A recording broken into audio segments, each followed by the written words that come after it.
When it comes to picking up on details, I do understand there is a fine balance in actually looking at real stuff in details and looking too hard where you come up with so many conspiracy theories and stuff like that. I get that, I understand that.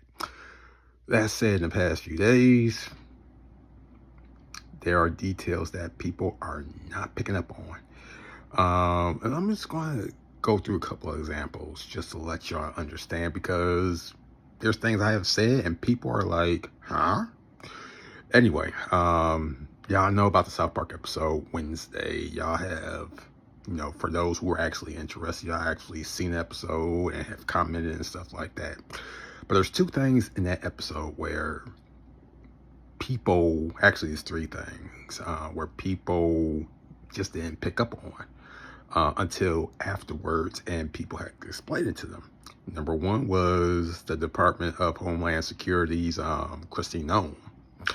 Now with hers, two things. Number one, they did not realize that she had a whole bunch of stuff done to her to be accepted by the guy who is currently occupying the Oval Office. And number two, they didn't realize that she was a puppy. Beep, beep, beep, beep, beep, beep. You know what I'm saying? I counted in that episode, she offed 6 puppies. Now before the credits, and who knows how many puppies she offed during the credits. And people were asking, oh, why she's doing that? Why did Matt Parker and Trey Stone, or Matt Stone, Trey Parker, whatever it is, the executive producers of South Park, why did they do that to her? Because she really offed a puppy, because I think she couldn't train her properly, properly and stuff like that. So she took him to the woods and offed him. I'm like, we know this, but y'all just now picking up on that. And pay attention to that, because in this video, there's a thing where people are just overlooking what's out there and not understanding what's happening. Okay. Also in that episode, there's two things that happened in the Mar-a-Lago scene where I said yesterday, people are just not picking up on that.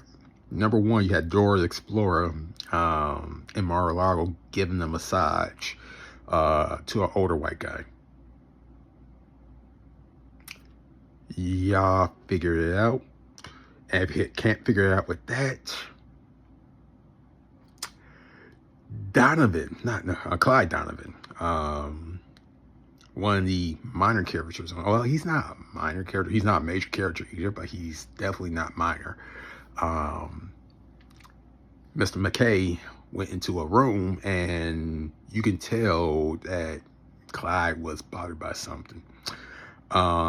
There's two things you can pick up on that. And number one, you can pick up on either he saw something or has something done to him. We're probably going to figure out what's going to happen, what happened to him before the season, the season finale ends. But just use your imagination with the Fantasy Island theme, and that's another thing. People can pick up on JD Vance being tattooed. The plane. I get if you're, the younger generation, but if you're my age, Fantasy Island was on until I was 3 years old. All right. So, a lot of people are not picking up the details in that. Then I had to point out about what's happening in Mar-a-Lago. He had the Rose Garden paved over. I'm like, why he's getting, everybody was trying to figure out why he's paving over the Rose Garden. Excuse me. Then I believe it was Thursday or Friday, it got out to us that the Oval Office is being remodeled in 24 karat gold. And they're putting tables and lawn chairs and umbrellas on the patio in the Rose Garden. Immediately I said, there's there's something. He is remodeling the Oval Office. He's remodeling the White House like a person who doesn't intend to leave. And people are like, oh, dang, you're right. Or I never even noticed that. Or I haven't even realized that. Again, you got to critically think about things in order to understand it. I mean, understand what's going on. You know, don't take things at face value and just roll and just keep on going. One more thing I want to point out before I finish this video up. Yesterday, there was this Department of Homeland Security tweet. I want to show it to you right now. You can read it while I comment on it.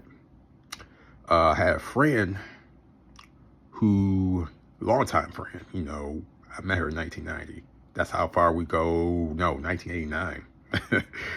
That's how far we go back. And she said that it was 4 words too short. I'm like, I had to think about that a little bit. Then she was like, look up the 14 words. I'm like, and so I looked at the 14 words, and there's a code for the 14 words. I'm like, oh, I knew about the code, but I didn't know about the long form. And I am going to post the long form right now. Read that, understand it, and just grasp that we are in an authoritarian government, okay? And what's happening is we are seeing the frog in the boiling pot theory. If you know that, okay, you're good. If you don't, Google it. I don't have time to do it because I gotta keep this video under 10 minutes. And we're just basically getting comfortable with what's happening, and we are moving on as life is normal. And one of the problems that we have is, or we are thinking is, oh, once he gets out, life's going to go back to normal. He doesn't intend to get out. That's number one. Number two, we said that in 2020, and you see things got explosion. It got worse. It got worse once we got him out of office, got Biden in, and things just, it didn't get, it got better in some aspects, but it did get worse in a lot of other aspects. But I did say that we just basically got a 4-year reprieve on preparing and getting ready for what is to come. And a lot of people still don't see it. And if they don't see it now, they will never see it. I'm accepting that. But for those who see it and don't want to talk about it, or see it and too afraid to talk about it, or trying just to grasp and put pieces together because they don't understand it, there is... I told a friend Thursday, he asked, what are we supposed to do? I'm like, we can't do anything. Literally, we can't do anything. I don't have an idea what to do right now. But I know we can't do anything right now because it would cost us our freedom at worst, or at best. At worst, it costs us our life. So what he was thinking, I'm like, no, you can't do that. So what do? I hate to say it, we just sit back and we meditate and we pray and we let Yahuwah's spirit just guide us in this situation. Because if we do what we want to do, if we do what our grandparents did, with the civil rights movement, even peaceful protests, they just want, the current administration just wants us to get upset so they can arrest us and invoke the Insurrection Act, and there's a lot of stuff they want to do. But they're seeing that black folk and brown folk is not taking the bait. So, you know what? I'm at 10 minutes right now, so I'm going to have to end it right here. But if y'all have any questions, just leave comments or leave a comment or something like that.